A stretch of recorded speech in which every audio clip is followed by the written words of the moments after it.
لمن حفظ الكتاب بصدره فبدا وضيئا كالنجوم تألقا وتمثل القرآن في أخلاقه وفعاله فيه الفؤاد تعلقا وتلاه في جنح الدجى متدبرا والدمع من بين الجفون ترقرقا هذه صفات الحافظ. بسم اللہ الرحمن الرحیم، الصلاۃ والسلام علی رسولہ الکریم وخاتم النبیین صلی اللہ علیہ وآلہ وسلم۔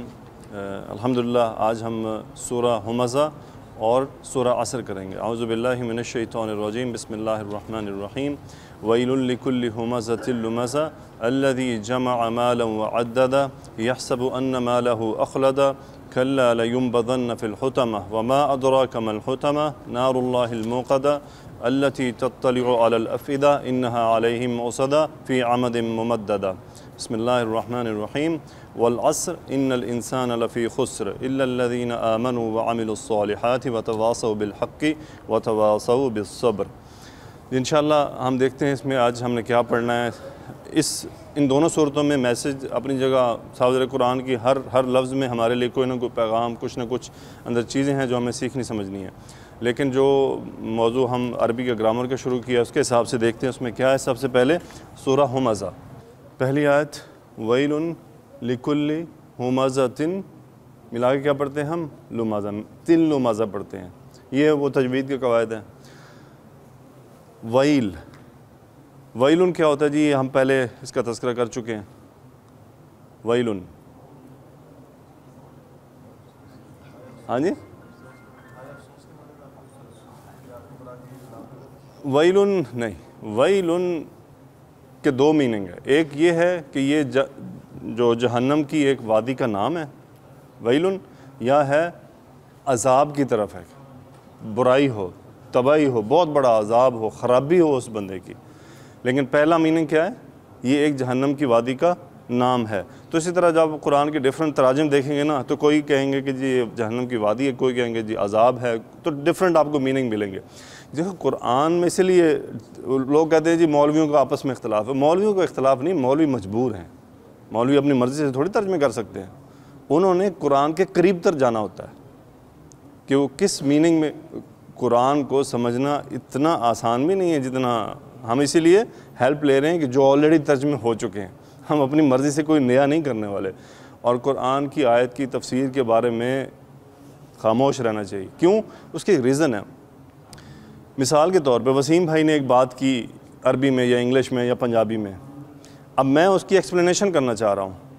میں ایکسپلینیشن اس صورت میں ایکسپلین کیا کروں گا کہ اصل میں وسیم بھائی کا مقصد کیا ہے اس بات کرنے کا، اس کے پیچھے کیا بات ہے، وہ کیا کہنا چاہتے ہیں ہم سے۔ تو وسیم بھائی کی صورت میں تو میں ایکسپلین کر دوں، غلط بھی ہو جائے تو کوئی حرج نہیں، لیکن اللہ نے جو فرمایا ہے اس کے بارے میں اگر کوئی اندازہ لگائے، اللہ کے بارے میں اندازہ نہیں لگایا جا سکتا۔ اسی لیے تفسیر جا کے ملے گی اللہ کے نبی رسول اللہ صلی اللہ علیہ وسلم کی احادیث سے، یا پھر صحابہ کرام سے، یا پھر اس کے بعد جب علماء تفسیر کرتے ہیں کہ وہاں بھی نہیں ملی تو پھر بہت بڑی میٹنگ ہوتی ہے فیصلہ کرنے کے لیے کہ اب کیا کرنا ہے، اس کا کیا مطلب ہے، اس کا کیا مفہوم ہے۔ ٹھیک ہے جی۔ اس لیے عربی سیکھنے کے بعد یہ نہیں کہ ہم اپنی مرضی سے تفسیر بھی کریں گے، آپ کو لازمی تفسیر کی طرف رابطہ کرنا پڑے گا۔ لیکن عربی سیکھنے کے بعد، ترجمہ ہلکا سا کرنے کے بعد تفسیر سمجھنی آسان ہو جاتی ہے۔ میں نے جو تفسیر پہلے پڑھی اس میں اور جو اب میں ریکارڈنگ میں پڑھ رہا ہوں بڑا فرق ہے۔ جو تفسیر مجھے اب ابزارب ہو رہی ہے نا وہ اس وقت نہیں ہوئی تھی۔ بہت ساری چیزیں میرے سر میں درد ڈال دیتی تھیں، میں اسکپ کر جاتا تھا، لیکن اب واقعی مجھے پتہ چلتا ہے کہ یہ کیا تفسیر کیسے ہوتی ہے، علماء نے کیسے اس میں محنت کی ہے۔ چلیں جی، ویل ایک جہنم کی وادی کا نام ہے، تباہی ہے، ایک بیسیکلی ایک طرح سے اعمال کے اوپر ضرب لگائی گئی کہ تباہی ہو تمہاری، تباہی ہو، بربادی ہو، تم نے کیا کیا، آگے رزلٹ آ رہا ہے۔ وہ کیا کہتے ہیں کہ جی ویل جو ہے یہ مبتدا ہے، ویل مبتدا ہے، لکلی، کل کیا جی؟ سب، کلن ہلکا ہوا، کیوں ہلکا ہوا؟ کلن مضاف کی وجہ سے ہلکا ہو گیا، اور لام نے اس کو جر کر دیا۔ کلو سب، لکلی سب کے لیے، کلو سب، لام حرف جر آیا، کلو کو جر کر دیا، لکلی سب کے لیے۔ کلو ہمزتن، کلو ہمزتن، یہ مرکب اضافی ہے. مرکب اضافی میں آپ دیکھ رہے ہیں کہ مضاف اور اگلا اس کا مضاف الیہ بن رہا ہے. یہ ہم نے پڑھ لیا کہ کلو جو ورڈ ہے یہ مضاف بن کر ہی آتا ہے. اب ہمازتن کا مطلب کیا ہے؟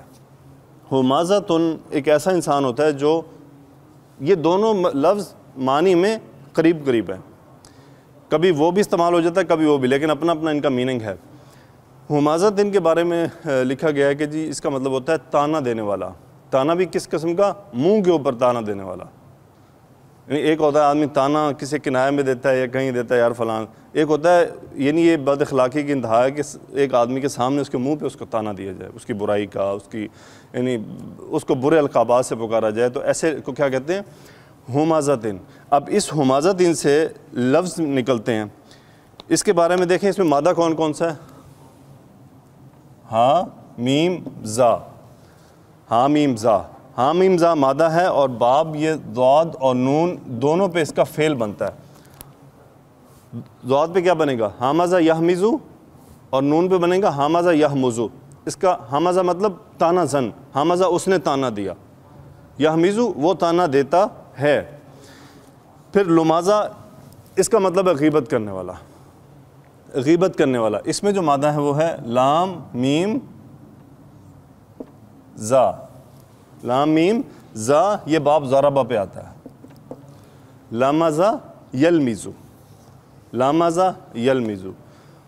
تو تباہی ہے، بربادی ہے، برائی ہے، جہنم کی وہ وادی ہے ہر اس کے لیے جو کون ہے؟ تانا زن ہے اور غیبت کرنے والا ہے. اور یہ دونوں مبالغے کے صیغے ہیں. مبالغے کے صیغے مین اس جو برائی اور تانا دینے کی جو کیفیت ہے اس کو بڑھا کے بیان کیا گیا ہے. بہت زیادہ تانا دینے والا، بہت زیادہ غیبت کرنے والا، جس کا ہر وقت اس کو اور کام ہی کوئی نہیں، وہ کہیں نہ کہیں سے کوئی ایسے پوائنٹ نکالتا ہے. پھر آگے بات چلتی ہے کیا ہے جی؟ الذی جمع مالا وعددہ. یہاں پہ آپ کو ایک ہمارے پاکستان میں جو قرآن ہے وہاں پہ یوں ملتا ہے نون، کیونکہ صلہ سے پہلے جملہ ہوتا ہے اور وہ پیچھے سے ملا کے پڑھا جاتا ہے. تو آیت کی صورت میں آپ کے لیے وقف کی گنجائش آپ وقف کر سکتے ہیں. یہاں پہ آپ دیکھ لیں عرب میں یہ لا وغیرہ آپ کو نہیں ملتا، عرب میں آپ کو یہ نون بھی نہیں ملتا، کیونکہ ان کو پتہ ہے کیا کرنا ہے. تو نون کا کیا مطلب ہے؟ نون کیوں آتا ہے؟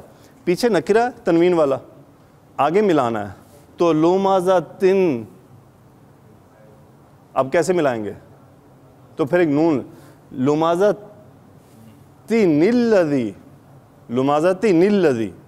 تو نون آپ کو بتاتے ہیں کہ یہاں پہ نون ہے. عرب پڑھ لیتے ہیں لیکن ہمیں نون لکھا ہوا ملنا چاہیے. تو اس نون کو کہتے ہیں نون قطنی. میں نے شاید آپ کو پہلے بھی لیکچر میں بتایا تھا کہ نون قطنی. آگے جی الذی، الذی اس میں صلہ جو کیا کرتا ہے جو. اب یہ جمع اس کل کی تفصیل آ رہی ہے، یعنی اب یہاں سے بات شروع ہوئی ہے ویلن تباہی ہے ہر اس کے لیے. اب وہ ہر اس میں پہلے یہ ذکر آ گیا تانا زن، پھر غیبت کرنے والا، پھر آگے اس کل کی پوری تفصیل چلے گی. وہ کل میں کون کون ہے؟ الذی جمع، جین میم عین، جمع یجمع، فتح یفتح و فاف سے جمع کرنا. واحد مذکر، فائل کون ہے جس میں؟ ہوا، فائل ہوا وہ. الذی جو اس نے جمع کیا، کیا جمع کیا؟ مالن، اس نے مال جمع کیا. نکرہ یہاں کوئی بھی مال ہو سکتا ہے. اب یہ دیکھیں حالت نصب میں ہے تو یہ کیا ہے؟ مفعول. جس نے مال جمع کیا، واو حرف عطف، اور کیا کیا؟ عین دال دال. کون سا ہے جی یہ باب؟ ثلاثی مزید ہونا، میں چلے اتنا بتا دیتا ہوں. چلیں اس میں تلاش کریں اس پیج میں، وہاں سے آپ کو اندازہ ہوگا یہ کون سا باب ہے. اس پہ وزن پہ عددہ، عددہ کے وزن پہ کون سا ہے یہ؟ ثلاثی مزید میں ہے، یعنی 7 نمبر سے شروع آگے. آپ فعل ماضی میں دیکھیے کیا ہے لکھا ہوا؟ نہیں، اس وزن پہ ہونا چاہیے. وزن میں بتا دوں گا تو بات نکل آئے گی، اس لیے میں کوشش کر رہا ہوں آپ خود اس وزن کو دیکھیں. نہیں، عددہ کے وزن پہ. چلے میں آپ کو یہاں پہ وزن کا ایک تھوڑا سائڈ، یہ عددہ ہے نا، عین کی جگہ پہ فا لکھیں، دال کی جگہ پہ عین لکھیں، اسی طرح تشدید رہنے دیں، اور پھر دال کی جگہ پہ لام لکھیں. کیا ہے؟ فعل. دیکھیں فعل کہاں ہے؟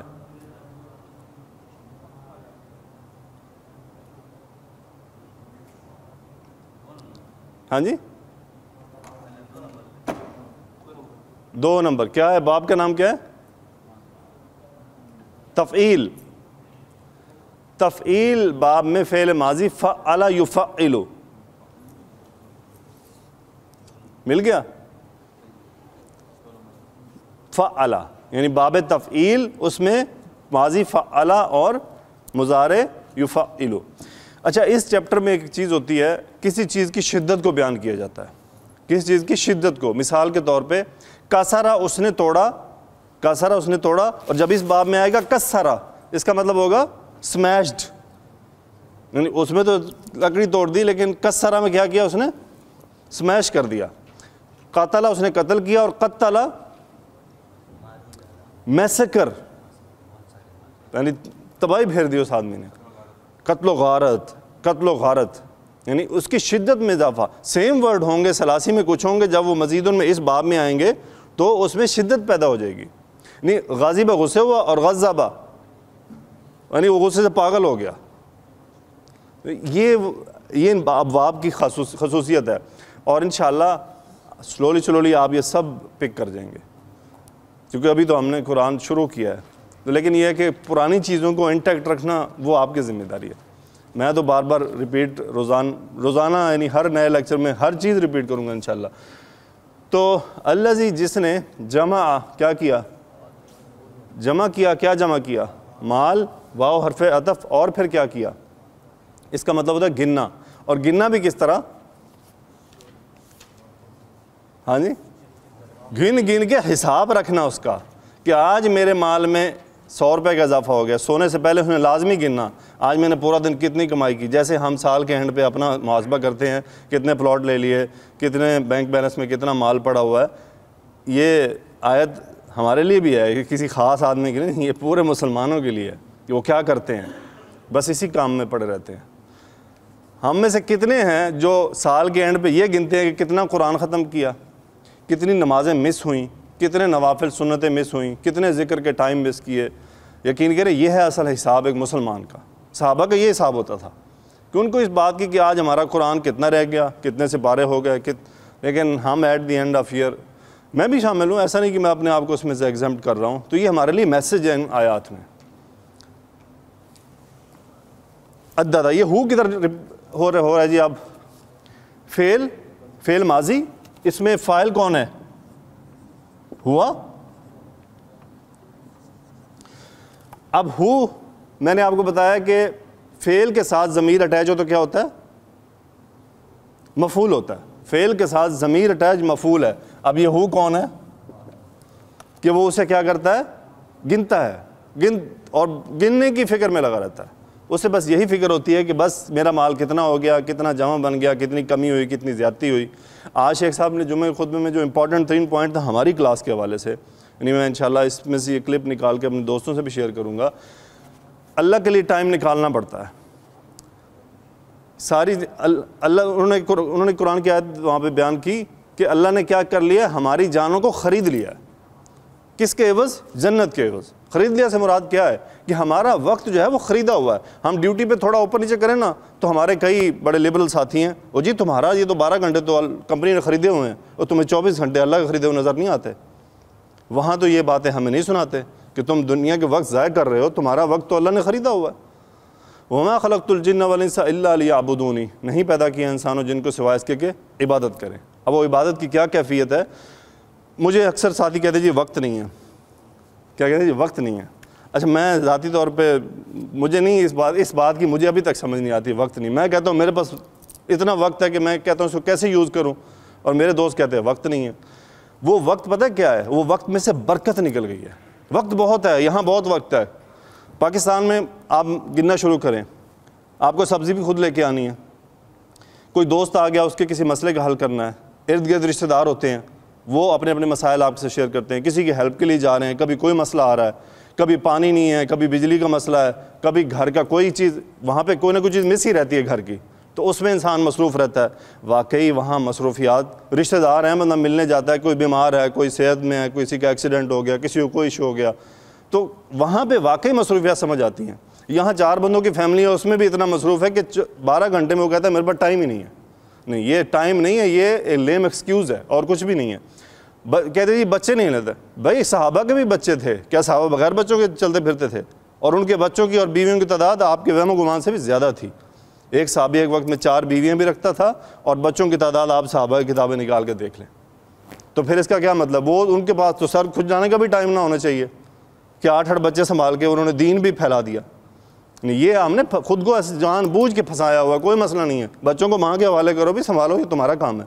ماں کی ذمہ داری ہے کہ وہ بچوں کی تربیت کرے, آپ اپنے آپ کو دین کے لیے وقف کرو, آپ کی برکت سے ان کی بھی طبیعت سے ان کے بھی معاملات درست ہو جائیں گے. یقین کریں یہ وہ باتیں ہیں جو کرنی پڑتی ہیں. ہو سکتا ہے کسی کو تھوڑی سی کڑوی لگ جائے تو میں معذرت چاہتا ہوں, لیکن یہ ریئلٹی ہے. دین کے لیے وقت نکالنا پڑتا ہے. آپ کو یار جنت چاہیے تو کچھ تو کرنا پڑے گا. اللہ کے سامنے کیا یہ عذر چل جائے گا کہ میرے پاس وقت نہیں تھا؟ نہیں, یہ عذر وہاں نہیں چلے گا. یہاں تو سن لے گا, سبھی سن لیں گے. اللہ نے یہ وقت نہیں سننا. 4 سوالوں کے جواب ہیں. مال کیسے کمایا, کہاں خرچ کیا؟ زندگی, جوانی ملی, کہاں خرچ کی؟ زندگی ملی, کہاں خرچ کی؟ وقت ملا, تمہیں وقت دیا, بتاؤ کہاں لگایا؟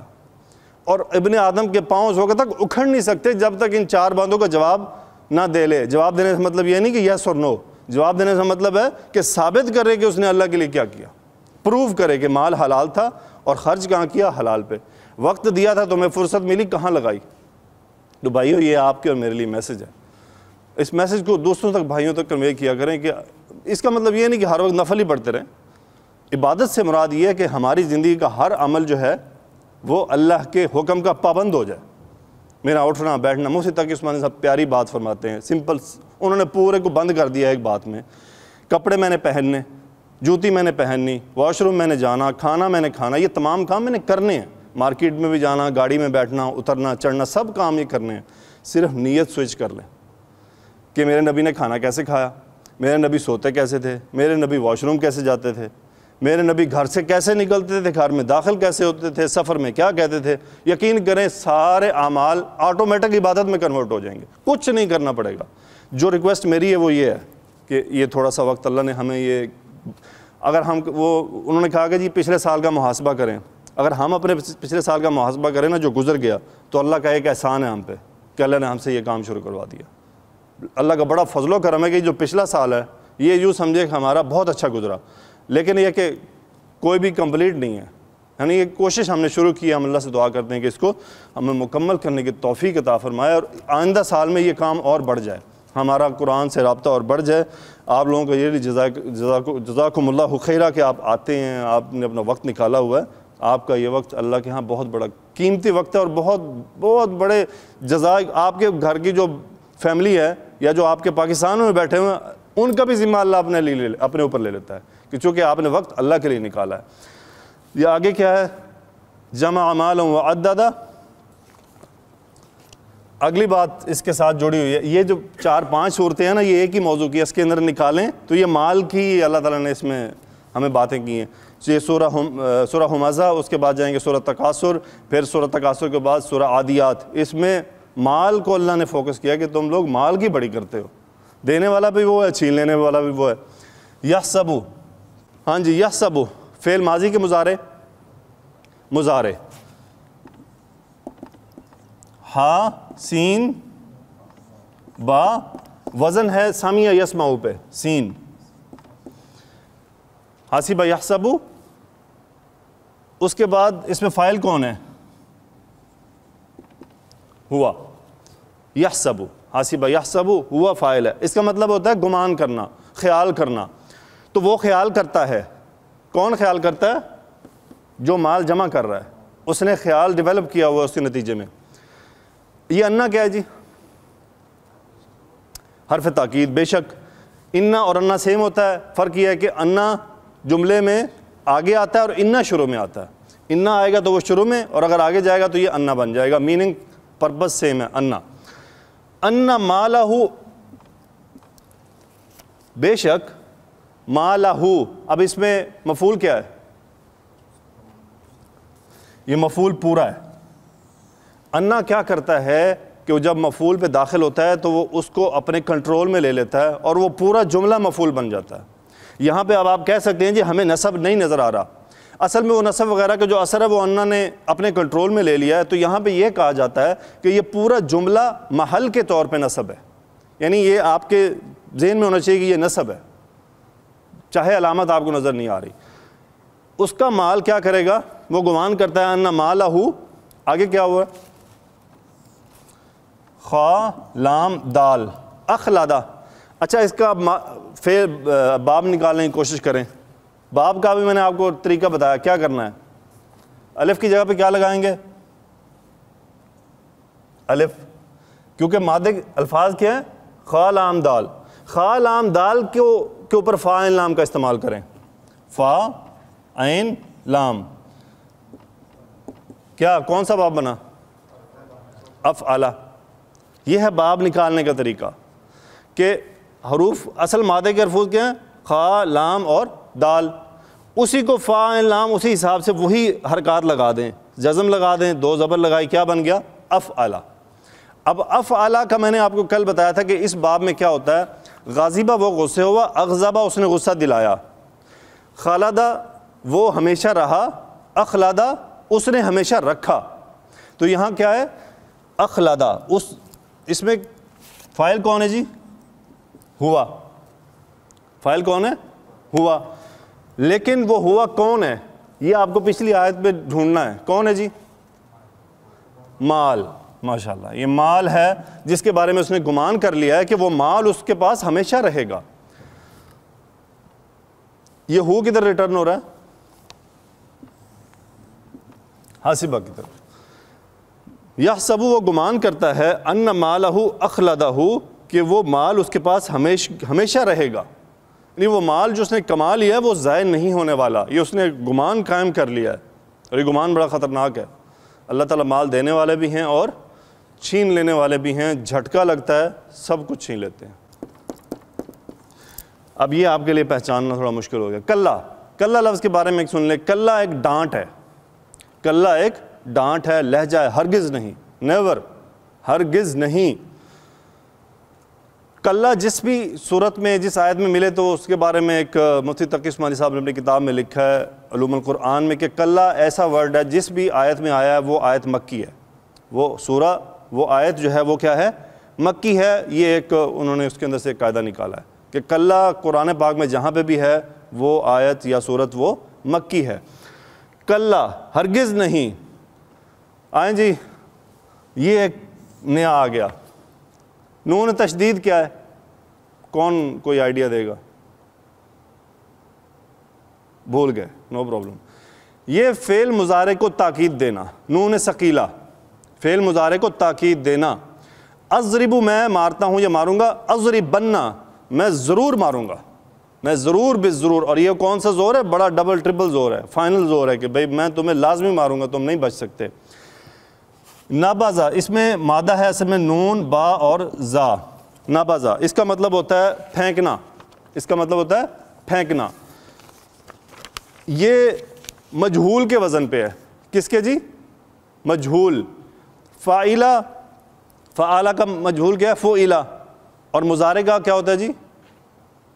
یفعلو کا یفعلو. تو اس کا نارملی کیا؟ ینبذو. ینبذن. یہ آپ کو لسان القرآن کی جو کتاب ہے سب کے پاس ہے، لسان القرآن.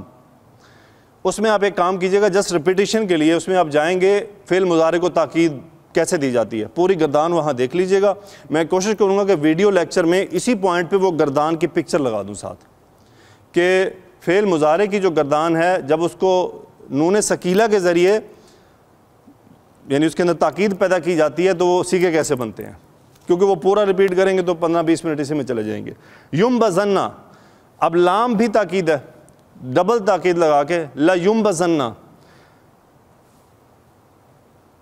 نون نابذا ینبذو کا مطلب ہے وہ پھینکتا ہے یا وہ پھینکے گا، لیکن یہاں کیا ہے؟ ینبذو اسے پھینکا جائے گا.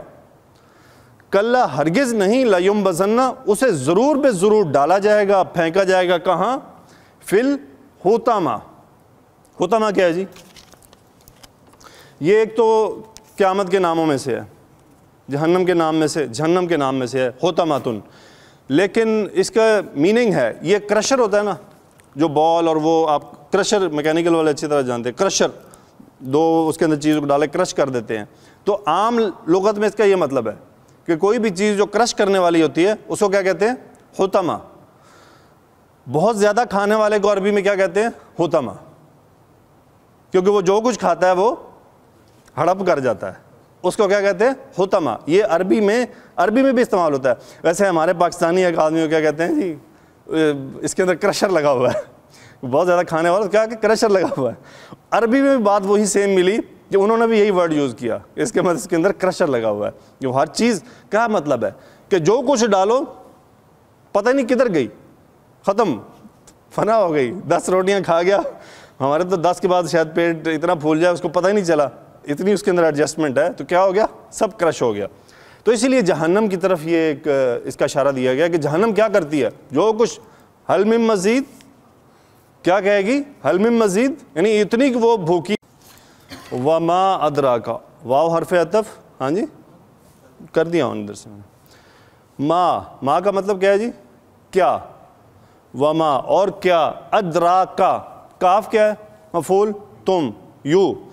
پیچھے یہ جو ادرا ہے اس کا اصل ورڈ ہے دال را اور یا، درا یدری، اس کا مطلب ہوتا ہے کسی معلوم ہونا، یعنی ما ادراکا، آپ کو اس کا کیا معلوم؟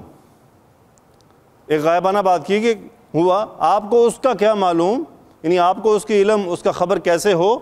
مل حطمہ، وہ کرشر کیسا ہے، وہ جہنم کا وہ معاملہ کیسا ہے، آپ کو کیا معلوم کہ حطمہ کیا ہے؟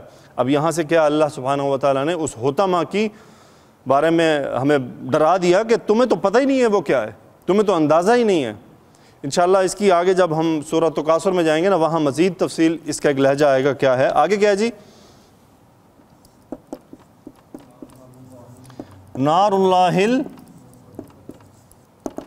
الموقدہ، نار اللہ مرکب اضافی، اللہ کی آگ، نار اللہ اللہ کی آگ، یہ موقدہ، موقدن بھڑکایا ہوا، لیکن تائے تانیث لگی ہوئی ہے، کیوں؟ آگ مؤنث ہے، نارو مؤنث ہے، اس مؤنث کے لیے نار اللہ الموقدہ تو۔ پھر یہ کس کی صفت ہے یہ بتا رہی ہے، یہ حالت رفع، نارو بھی حالت رفع میں، مضاف حالت رفع میں اس کی صفت ہے۔ مرکب اضافی کی صفت پہچاننے کا یہی طریقہ ہے کہ صفت جو ہے وہ اپنے اعراب لے کے آتی ہے۔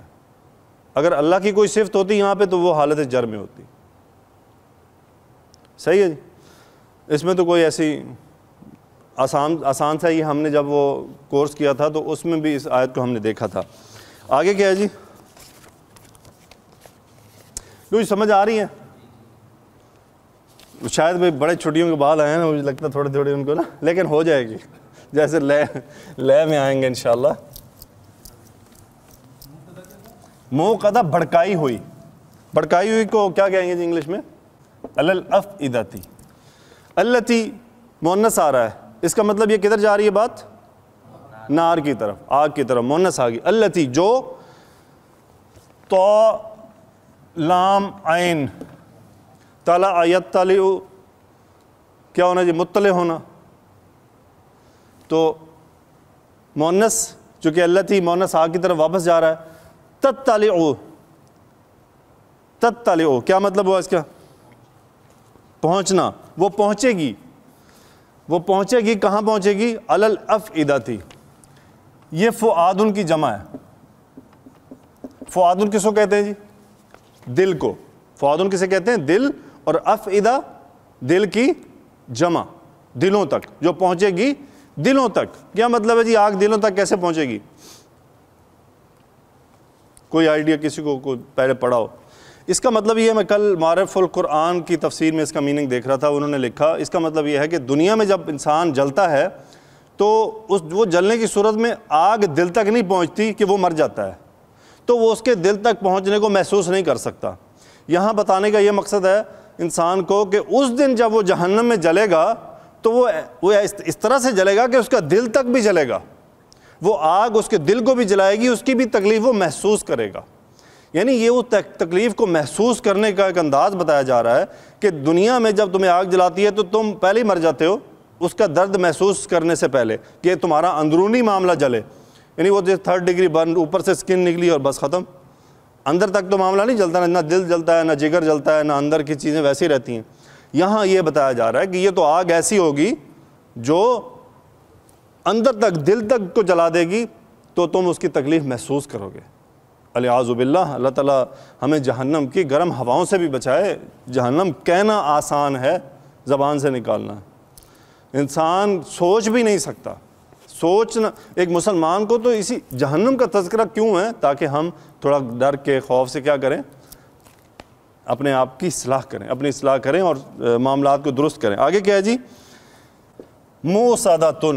اب یہ انہا حرف تاکید، ہا کیا ہے جی؟ کہاں سے ریٹرن ہو رہا ہے، کس کے لیے ہے یہ؟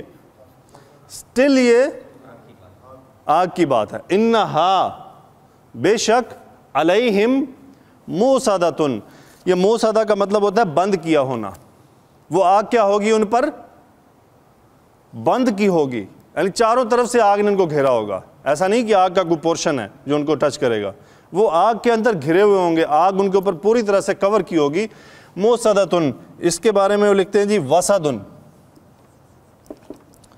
وسد اس کا مطلب ہوتا ہے بننا، وسید، یہ جو جانوروں کے باڑے بنائے جاتے ہیں نا بند کر کے، اس کو کیا کہتے ہیں؟ وسید، وسید عربی میں، جس کو حزیرہ یہ بولتے ہیں۔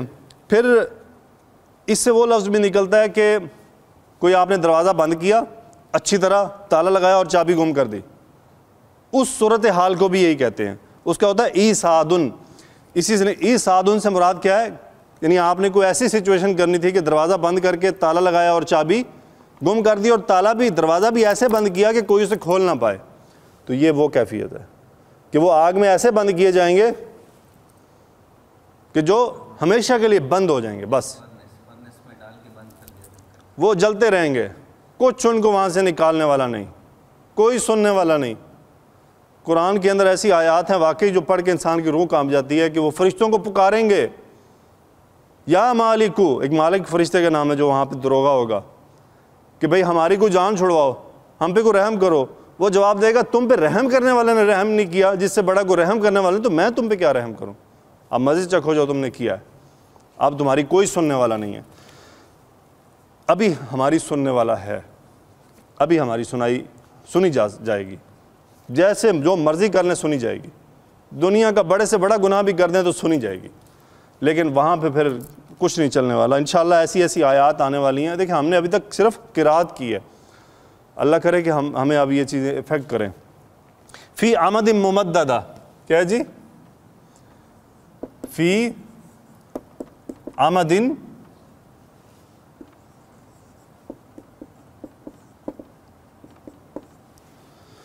فی حرف جر، عمد یہ جمع ہے عمود کی۔ عمود کسے کہتے ہیں جی؟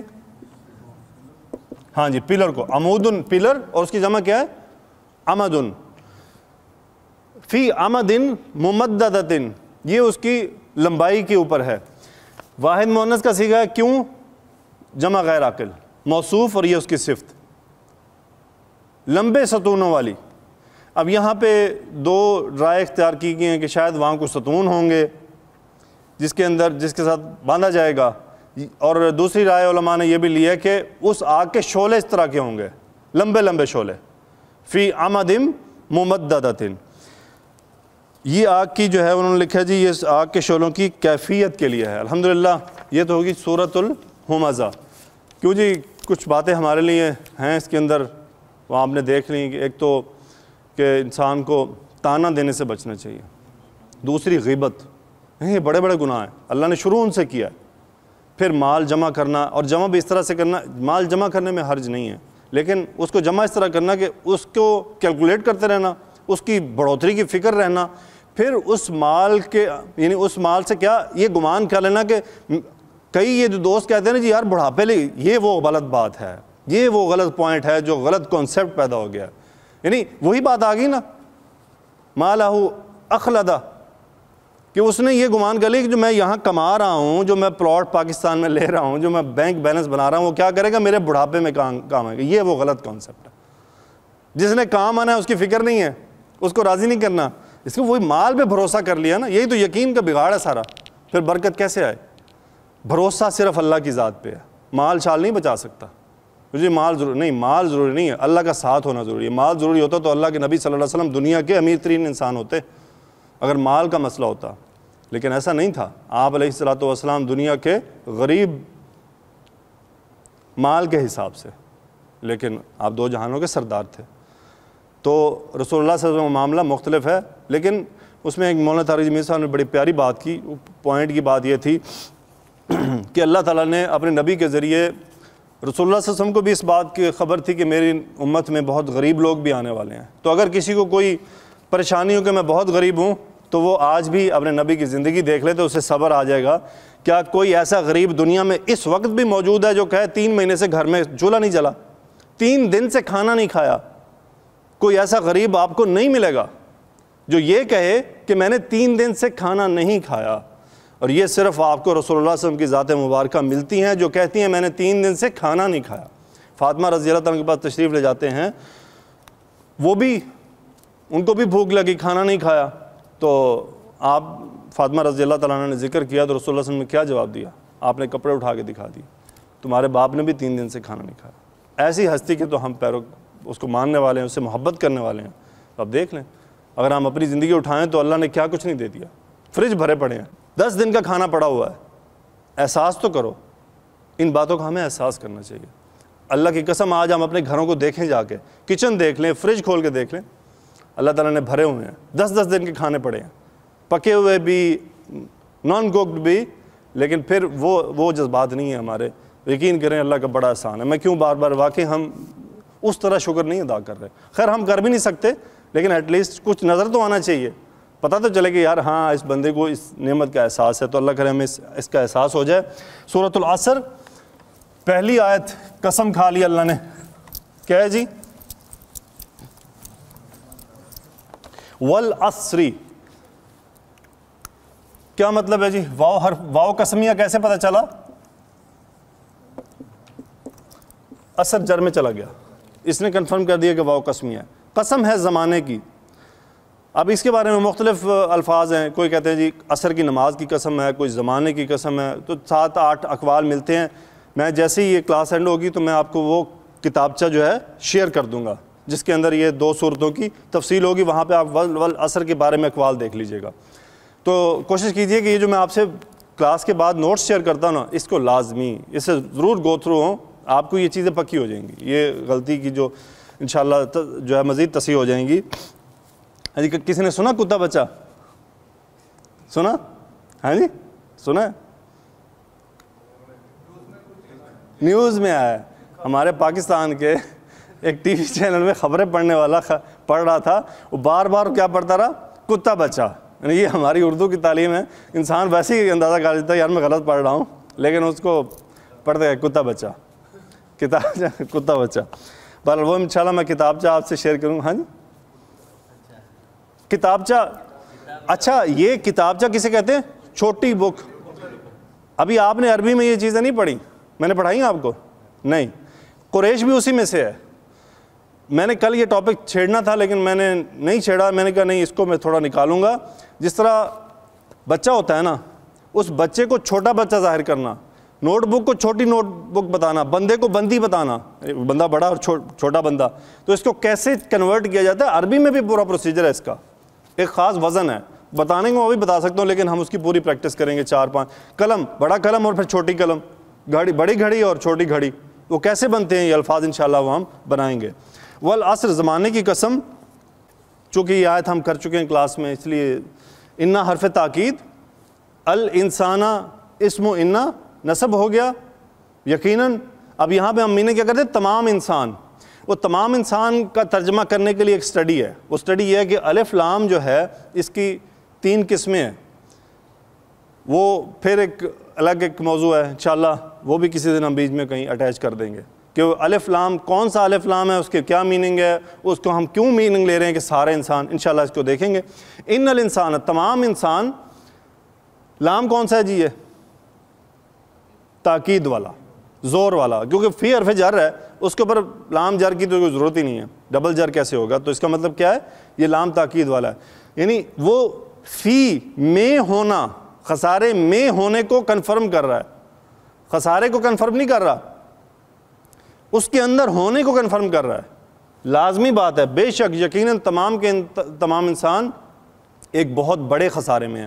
بہت بڑا خسارہ اس لیے کہ جو لفی خسرن لفظ جو نکرہ آ گیا، نکرہ سے مراد کیوں، جیسے ہم نے عربی کا قاعدہ پڑھا ہے کہ من جوع من خوف، تو تمام نکرہ سے مراد یہی تھا کہ بڑے خسارے کو اس کو بڑھا کے پیش کیا گیا۔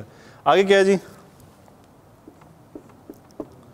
اللہ، یہ اللہ ان انسانوں میں سے پھر مستثنیٰ کیا جا رہا ہے چند کو، وہ کون ہے؟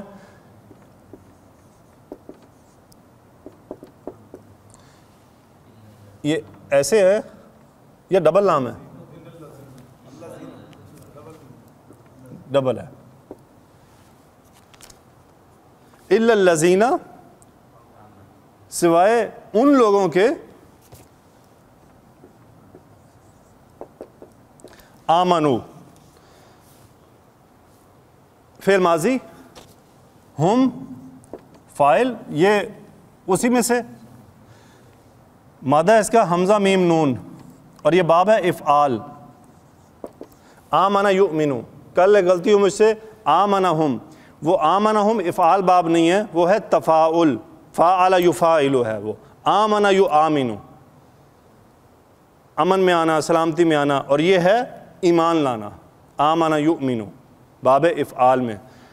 تو وہ ایمان لائے، کون؟ جو ان میں سے ایمان لائے۔ آگے کیا ہوا جی؟ وہ عملو، عین میم لام، عمل کرنا،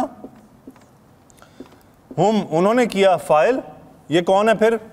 انسان، ان میں سے وہ انسان جن کو مستثنیٰ کیا گیا ہے، سوائے ان لوگوں کے جو ایمان لائے اور وہ عملو، عمل کیے۔ کیسے عمل کیے؟ صالحاتی، یہ نسب میں ہے مفعول، وعملوا الصالحاتی، اور نیک اعمال کیے۔ پھر کیا کیا؟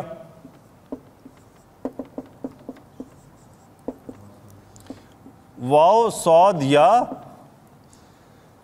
یہ ہے باب تفاعل، تواسا یا تواسو، اس میں دارسا یا تدارسو، اس میں کیا ہوتا ہے؟ دو لوگوں کا مشترک ہو جانا۔ تواسو بالحق کی،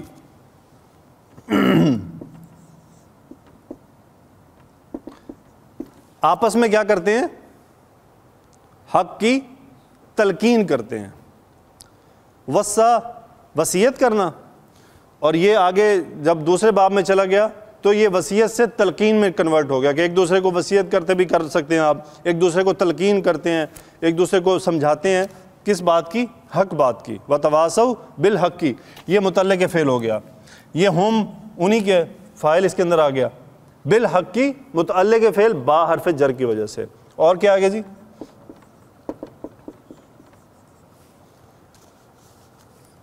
وتواصوا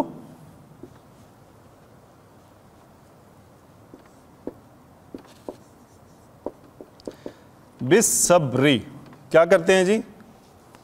صبر کی تلقین کرتے ہیں، وہی یعنی انہی میں سے جو لوگ ایمان لائے، نیک اعمال کیے، حق بات کی بھی اور اس کی تلقین بھی کی، اور پھر اس پہ وہ صبر کی بھی تلقین کرتے ہیں۔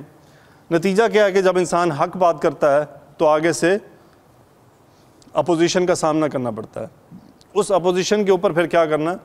صبر کرنا، اس کے لیے دعا کر دیں، جیسے رسول اللہ صلی اللہ علیہ وسلم کی سنت رہی ہے کہ آپ کو جنہوں نے تکلیف پہنچائی آپ نے ان کے لیے دعا کی، اللہ تعالیٰ سے دعا ہے کہ یا اللہ ہمارا جو خاتمہ ہے وہ اپنی توحید پر کرے اور رسول اللہ صلی اللہ علیہ وسلم کی رسالت پر کرے، کہ ہم ان کو آخری نبی مانتے ہیں، اور ان کے بعد لا نبی بعدہ، کہ کوئی نبی ہی نہیں ہے ان کے بعد، آپ کے بعد کوئی نبی نہیں ہے۔ ہم اس چیز کی گواہی دیتے ہیں کہ رسول اللہ صلی اللہ علیہ وسلم آخری نبی ہیں اور وہ سیل ہیں انبیاء کی، ان کے بعد کوئی نبی نہیں آنے والا۔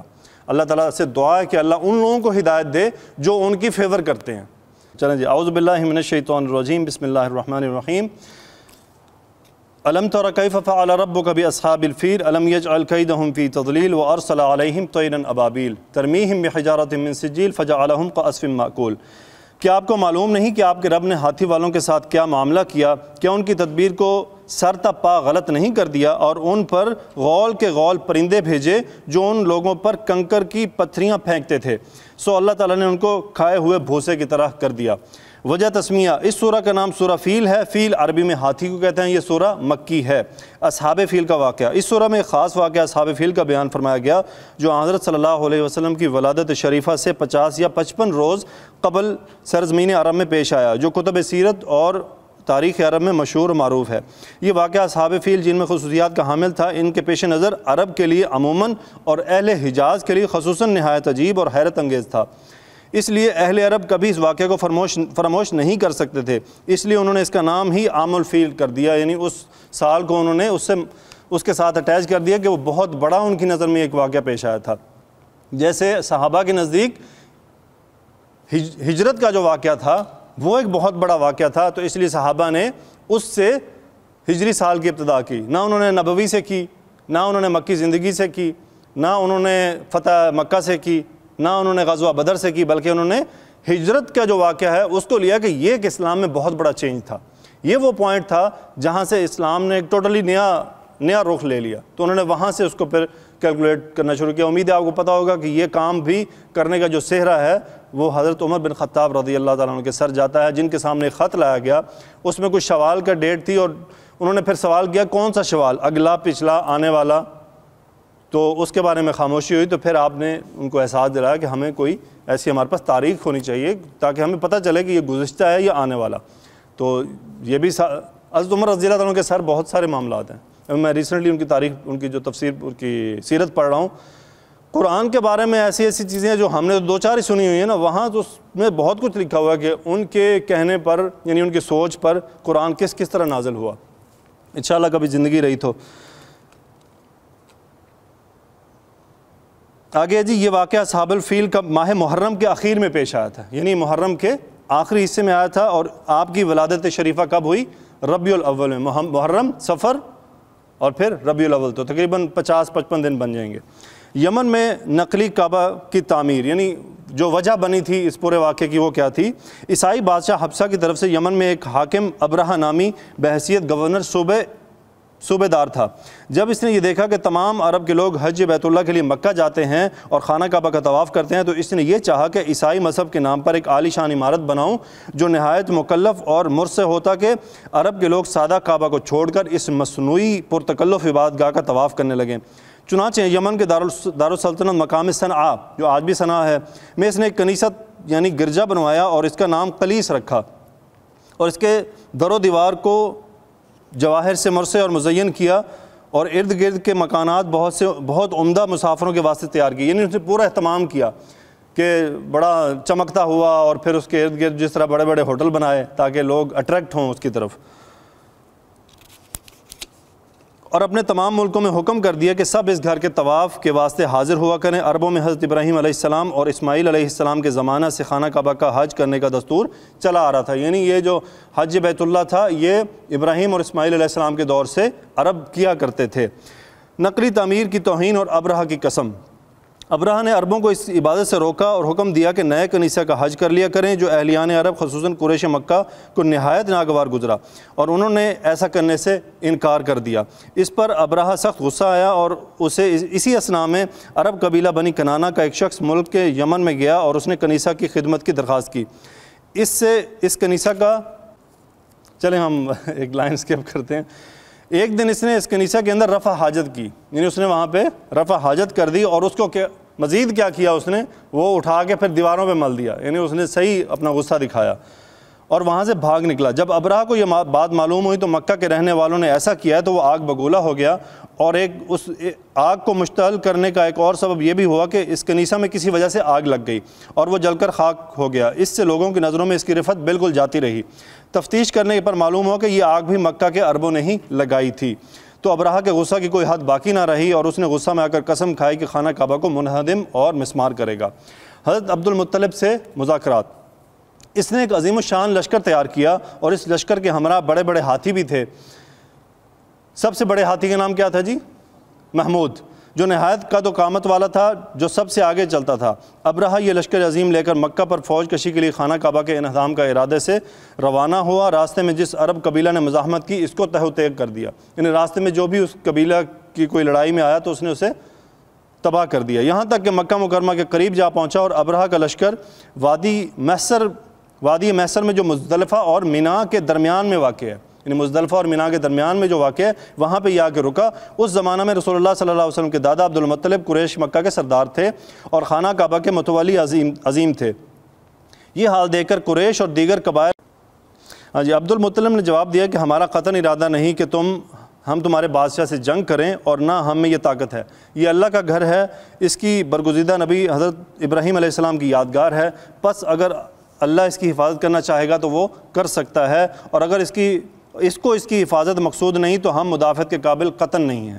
غرض اس گفتگو کے بعد عبد المطلب ابرہہ کے لشکر میں پہنچے اور ابرہہ کے سامنے پیش ہوئے۔ عبد المطلب بہت بارعب وجیح و شکل انسان تھے۔ ابرہہ نے دیکھا تو ان کے ساتھ عزت سے پیش آیا اور ان سے بات چیت شروع کی۔ اچھا، وہ عزت کیسی تھی کہ یہ ابرہہ بیٹھا ہوا تھا پہاڑ اس کے اوپر، ہاتھی کے اوپر، جب اس نے دیکھا عبد المطلب کو تو یہ اپنے اس مسند سے خود ہی نیچے اتر آیا، یعنی ان کا اتنا ماشاءاللہ بارعب شخصیت تھی عبد المطلب کی۔ ابرہہ نے دیکھا تو ان کے ساتھ عزت سے پیش آیا۔ دوران گفتگو عبد المطلب نے شکایت کی کہ آپ کے ایک سردار نے میرے اونٹ گرفتار کر لیے ہیں، آپ سے درخواست ہے کہ ان کو میرے حوالے کر دیجئے۔ ابرہہ یہ سن کر عبد المطلب میں تو بہت، یعنی یہاں پہ یہ ہوا تھا کہ ابرہہ نے گمان کیا کہ یہ سردار ہے، مجھ سے آئے گا، مجھ سے ریکویسٹ کرے گا، کوئی اپنے خانہ کعبہ کی حفاظت کے بارے میں کوئی بات چیت کرے گا، لیکن اس نے جب یہ سنا نا کہ یہ تو اونٹوں کی بات کر رہے ہیں تو اس نے بڑا لائٹ لیا کہ یار ہم تو سمجھ رہے تھے کہ یہ ان کو مکہ کی بڑی فکر ہے، اس کو تو کوئی فکر ہی نہیں ہے۔ تو ان سے پوچھا ہم تمہارا گھر گنا رہے ہیں تمہارے اللہ کا اور تم جو ہے مجھ سے اونٹوں کی باتیں کر رہے ہو۔ تو عبد المطلب نے جواب دیا تھا کہ وہ جس کا گھر ہے وہ اس کی حفاظت خوب کرنا جانتا ہے، مجھے تو اپنے اونٹوں سے ہے، میں اونٹوں کا مالک ہوں، مجھے اس کی حفاظت کی فکر ہے، اور جو اس گھر کا مالک ہے وہ خود حفاظت کر لے گا۔ ابرہہ کی سرکشی اور حضرت عبد المطلب کی دعا۔ اب ابرہہ کہنے لگا کہ اب اس کو میرے ہاتھ سے کوئی نہیں بچا سکتا۔ عبد المطلب نے جواب دیا آپ جانیں اور رب البیت جانیں، یعنی آپ جانیں، ابرہہ جانے اور گھر کا رب جانے۔ یہاں پہنچ کر سلسلہ گفتگو ختم ہو گیا۔ ابرہہ نے اپنے لشکروں کو حکم دیا کہ عبد المطلب کے اونٹ واپس کر دیے جائیں۔ عبد المطلب نے واپس آ کر قریش اور دوسرے قبائل عرب کو جمع کیا اور تمام کو گفتگو سنا کر یہ مشورہ دیا کہ ہم سب کسی قریبی پہاڑی کے پناہ گزین ہو جائیں۔ ہوا یہ تھا کہ یہ سب یہاں وہ مکہ چھوڑ کر انہوں نے وہ جگہ خالی کر دی اور یہ پھر قریبی پہاڑیوں پہ شفٹ ہو گئے، اور یہ ایسی جگہ پہ چھپے جہاں سے یہ دیکھنا چاہتے تھے کہ رزلٹ کیا نکلتا ہے، ہوتا کیا ہے، معاملہ کیا پیش آتا ہے، کیونکہ جو وہاں کے رہنے والے تھے، جو عرب تھے، ان کو پتہ تھا کہ یہ گھر کس کا ہے، کچھ نہ کچھ ان کے ساتھ ضرور ہوگا، تو وہ اس چیز کے یقین میں تھے۔ ایک اور واقعہ بھی انشاءاللہ کبھی موقع ملے تو سناؤں گا کہ جب خانہ کعبہ کی تعمیر ہوئی اس سلسلے میں جب اس گھر کو گرانا تھا تو کیا کیا واقعات ہوئے، اس میں بھی بڑے حیرت انگیز واقعات انہی کے ساتھ پیش آئے۔ پھر یہاں پہ انہوں نے جی دعا ان کی نقل کی ہے کہ خدایا ہم اس بارہ میں غمگین نہیں کہ جب ہم اپنی متاع کی حفاظت کر سکتے ہیں تو اپنی متاع کعبہ کے تجھ کو بھی ضرور حفاظت کرنی ہے، اور تیری تدبیر پر نہ صلیب کی طاقت غالب آ سکتی ہے اور نہ اہل صلیب کی کوئی تدبیر۔ ہاں اگر تو ہی یہ چاہتا ہے کہ اپنے اس مقدس گھر کو خراب کر دے تو پھر ہم کون ہیں جو تیرا جی چاہے تو کر لے۔ یعنی انہوں نے سب کچھ اللہ کے دربار میں ڈال دیا کہ بھئی تیرا گھر ہے، تو نے حفاظت کرنی ہے، اگر تو ہی نہیں چاہتا تو پھر ہم تو کچھ نہیں کر سکتے، ہم تو صرف اپنی چیز کی حفاظت کریں گے۔ اور انہوں نے یہ بھی کہا کہ ہم جب اپنی چیزوں کی حفاظت کر سکتے ہیں تو پھر تو رب ہے، تو ضرور کر اپنے گھر کی حفاظت۔ اس کے بعد عبد المطلب اور تمام قریش مکہ کو خالی کر کے قریب کے پہاڑوں پر چلے گئے اور گھاٹیوں میں پناہ گزین ہو کر حالات کا انتظار کرنے لگے۔ ابرہہ کے لشکر کی پیش قدمی، بس آخری پیج ہے۔ اگلے دن صبح کو ابرہہ نے اپنا لشکر مکہ کی جانب بڑھایا اور اگلی قطاروں میں ہاتھی تھے، ان کے پیچھے لشکر جرار۔ ابرہہ نے فوج کو حکم دیا کہ وہ مکہ کی جانب بڑھے۔ جب وہ مکہ کے قریب پہنچے تو ہاتھیوں کی قطار میں سے سب سے پہلے ہاتھی نے آگے بڑھنے سے انکار کر دیا جس پر ابرہہ سوار تھا، اگرچہ اس کے آنکھ پر آنکھ لگا رہا تھا۔ اب یہ پتہ نہیں کیا لفظ ہے، ہاں جی وہ ڈنڈے مارنا، صحیح ہے جی، اور زبانی ڈپٹ رہا تھا، مگر وہ کسی طرح آگے بڑھنے کا نام نہیں لیتا تھا۔ یعنی تمام معاملات کے باوجود ہاتھی ہل نہیں رہا تھا، لیکن جب اس کو یمن کے جانب چلاتے تو وہ تیز کے ساتھ چلنے لگتا۔ یہ اس سے ایک مطابق حدیث میں ہے کہ جب رسول اللہ صلی اللہ علیہ وسلم کی اونٹنی جو تھی وہ رک گئی مدینہ میں جا کر ایک جگہ پر، تو لوگوں نے اسے ہلانے کی کوشش کی، تو آپ نے کیا فرمایا تھا؟ اس اونٹنی کو اسی نے روک لیا ہے جس نے ہاتھی کو روکا تھا، یہ اونٹنی بھی اسی کی حکم کے اوپر ہے جس کے حکم پہ ہاتھی تھا۔ لیکن جب اس کو یمن کی جانب چلاتے تو وہ تیزی کے ساتھ چلنے لگتا۔ اسی کشمکش کے دوران شہر جدہ کی طرف جو سمندر کے کنارہ پر واقع ہے، سبز اور زرد رنگ کے پرندے کبوتر سے کچھ چھوٹے غول کے غول نمودار ہوئے اور لشکر کے سر پر فضا میں چھا گئے، اور چونچ اور پنجوں میں چھوٹے چھوٹے مسور اور چنے کے برابر کنکریاں تھیں جو دفعتاً لشکر پر برسنے لگے۔ اللہ کی قدرت سے وہ پتھر کی کنکریاں بندوق کی گولی سے زیادہ کام آتی تھیں، جس کی طرف لگتی تھیں بدن میں گھس کر دوسری طرف سے نکل جاتی تھیں، فوراً ہی بدن گلنے اور سڑنے لگتا تھا۔ بہت سے لشکری تو وہیں ہلاک ہو گئے، جو بھاگے وہ دوسری بڑی بڑی تکلیفیں اٹھا کر مرے۔ نتیجہ یہ نکلا کہ تھوڑی دیر میں سارا لشکر زیر و زبر ہو گیا۔ بعض روایت میں یہ بھی ہے کہ جب پرندوں کی سنگساری سے ابرہہ کا لشکر برباد ہو گیا تو اس میں سے بعض آدمی جو بدحالی کے ساتھ فرار ہو کر یمن پہنچے تھے، ان میں سے ابرہہ بھی خود اسی حالت میں پہنچا کہ اس کے تمام اعضاء گل سڑ چکے تھے اور وہ صرف ایک گوشت کا لوتھڑا نظر آ رہا تھا۔ بالآخر اس کا سینہ پھٹ گیا اور دل باہر نکل آیا اور اس طرح ختم ہوا۔ غرض سب کے سب عذاب الہی سے تباہ و برباد ہو گئے۔ واقعہ فیل بزبان قرآن۔ اسی واقعہ کو اللہ عز و جل نے بذریعہ وحی اس سورہ میں مجملاً یوں بیان فرمایا، الم تر کیف فعل ربک باصحاب الفیل، اے پیغمبر کیا آپ کو معلوم نہیں کہ آپ کے رب نے ہاتھی والوں کے ساتھ کیا کیا؟ یعنی ہاتھی والوں کے ساتھ آپ کے رب نے جو معاملہ کیا وہ ضرور آپ کو معلوم ہوگا، کیونکہ یہ واقعہ نبی کریم صلی اللہ علیہ وسلم کی ولادت باسعادت سے تقریباً 55 سے 50 روز قبل ہوا تھا اور غایت شہرت سے عرب کے بچہ کی زبان پر تھا۔ آگے ارشاد ہے، الم یجعل کیدہم فی تضلیل، کیا اللہ نے ان کی تدبیر جو انہوں نے خانہ کعبہ کے منہدم کرنے کی بنائی یکسر بے سود ثابت نہیں کر دی؟ یعنی آپ کو خوب اچھی طرح معلوم ہے کہ کس طرح اللہ عز و جل نے ان کو ان کے ناپاک ارادہ اور قصد میں ناکام رکھا اور ان کے سب داؤ پیچ غلط کر دیے جو کعبہ کی تباہی کے فکر میں آتے تھے۔ وہ خود ہی تباہ و برباد ہو گئے۔ ان کی ہلاکت اس طرح عمل میں آئی کہ وَأَرْسَلَ عَلَيْهِمْ طَيْرًا أَبَابِيلَ بِحِجَارَةٍ مِّن سِجِّيلٍ، ان پر پرندوں کے غول بھیجے جو ان پر کنکر کی پتھریاں پھینکتے تھے، جس کو وہ پتھری لگتی وہ ہلاک ہو جاتا۔ فَجَعَلَهُمْ كَعَصْفٍ مَّأْكُولٍ، گویا ان کو ایسا پامال کر دیا جیسے کھایا ہوا بھوسا ہوتا ہے، یعنی جیسے گائے بیل وغیرہ بھوسا و چارہ کھا کر چھوڑ دیتے ہیں، جو بچا کچا ادھر ادھر پامال پراگندہ پڑا ہوتا ہے، ایسے ہی پراگندہ منتشر اور پامال اصحاب فیل ہو گئے۔ خلاصہ اس صورت میں وہ مشہور قصہ بیان ہوا ہے جو اصحاب فیل کے قصہ کے نام سے مشہور ہے۔ جب صنعاء کے گورنر ابرہہ نے ہاتھیوں کو لشکر لے کر کعبہ پر چڑھائی کی تھی، اس کے ساتھ کم و بیش 60,000 جنگجو تھے۔ قریش اس کا مقابلہ کرنے سے عاجز آ گئے۔ اللہ نے چھوٹے چھوٹے پرندے کنکریاں دے کر بھیج دیے، ان کنکریوں نے جدید بموں کی طرح تباہی مچا دی۔ یہ واقعہ اسی سال پیش آیا جس سال رسول اللہ صلی اللہ علیہ وسلم کی ولادت ہوئی۔ سورہ فیل کے خواص۔ جنگی حالات میں دشمن سے جنگ کے دوران اگر سورہ فیل کی تلاوت کی جائے تو دشمن شکست کھا جائے گا۔ اگر کسی کو دشمن کا سامنا ہو تو اس کے سامنے آتے ہی اس پر سورہ فیل پڑھ دے تو اس کا دشمن ناکام و رسوا ہوگا۔ وآخر دعوانا ان الحمدللہ رب العالمین، الصلاۃ والسلام علی رسول الکریم وخاتم النبیین صلی اللہ علیہ وآلہ وسلم۔